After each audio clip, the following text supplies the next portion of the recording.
All right, here's the situation. You're getting ready to press, you're getting ready to bench, and you're doing the following. You're putting on your wrist wrap, you got your thumb loop on, you wrap it around, and you're ready to go, right? You're ready to press, you're ready to bench. The problem is I have just made 3 mistakes with my wrist wrap. So pop quiz, hot shot, what are the 3 mistakes I just made? Go back and watch it again if you didn't see them.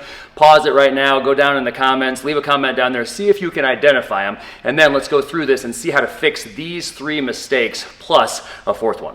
All right, mistake number 1 has to do with the thumb loop. Not a huge deal, but something to take note of nonetheless. The thumb loop is just an anchor for putting the wrist wrap on. So when you're done putting the wrap on, take the thumb loop off. You don't need it on. It doesn't do any good at that point. And in fact, in some powerlifting federations, they will actually require that the thumb loop is removed. You don't want anything in between you and the bar. Granted, it's small, but again, there's no point in having it there. And over time, this thing is just going to get even more stretched out than it already is if you just leave it hanging around your thumb the whole time.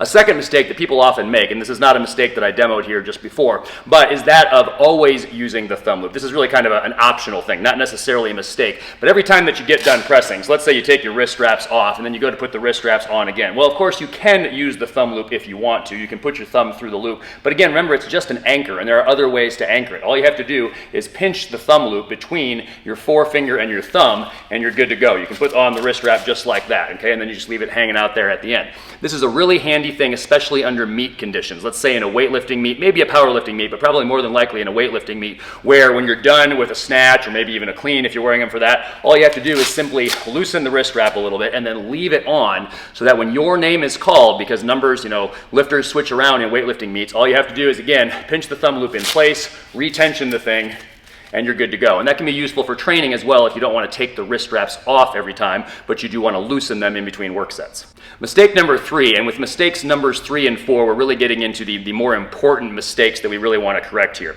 Mistake number 3 is not wearing the wrist wrap snug enough. This will vary a little bit by the type, the quality of the wrist wrap that you have. So these are a pair of Harbinger wrist wraps. I like them. I've had them for a long time, but they're pretty much your kind of average run-of-the-mill wrist wraps. Because I've had them for a long time, you can see this in the thumb loop, right? They're real stretched out. I've got a newer pair of these at home that are only about a year old. These are probably about 6 or 7 years old. The newer pair at home is noticeably stiffer, so I don't have to wear them as snug to get the same level of stiffness as compared to this kind of average pair that I've had for a long time. If you have a little bit more of an expensive pair of wrist wraps, a little bit better quality, probably they're going to be noticeably stiffer. All right, so these you're not going to have to wear as snug, but they should be snug, and that's the mistake that I made. One of the mistakes that I made early on in this video is I didn't have the thing tight. I didn't have it snug. It should be uncomfortable. Like a lot of things in lifting, it should be uncomfortable if it's going to be correct, because if it's just loose like it is right now, I can just move now I can move it all over the place, but I can move my hand all over the place and is no longer providing the support that it should as a wrist wrap. So it should be uncomfortable enough that you want to either loosen the wrist wrap in between work sets or take the wrist wrap off in between work sets. Mistake number 4, and this is easily the biggest mistake that we see with new lifters. Mistake number 4 is that of wearing the wrist wrap too low on the arm, or too high, whichever you want to call it. They're wearing it down on the forearm. Remember, this is a wrist wrap. The wrist is the joint between the hand and the forearm, which means, put simply, it's got to cover both the hand and the forearm. If you can do this, it's either too loose, which we already covered that error, or more likely it's too low on the forearm. Now it's just a forearm warmer, all right? Your forearms don't need any support. It's like your femur, right? It is one segment. The joint needs support. So you've got to wear it high enough up on the hand. So when you put the thing on, this will help with tensioning the wrist wrap as well, make sure that you're covering the wrist. You can see this bony process right here. You're kind of going to split the difference between the two, and when in doubt, bias it up toward the hand. So I'm going to wrap it around. It doesn't need to be that tight right away. Once I've got it, halfway around or once around, now I'm going to apply some tension on it, and I'm going to put the wrist wrap on. I'm going to make sure that it's high enough on the hand.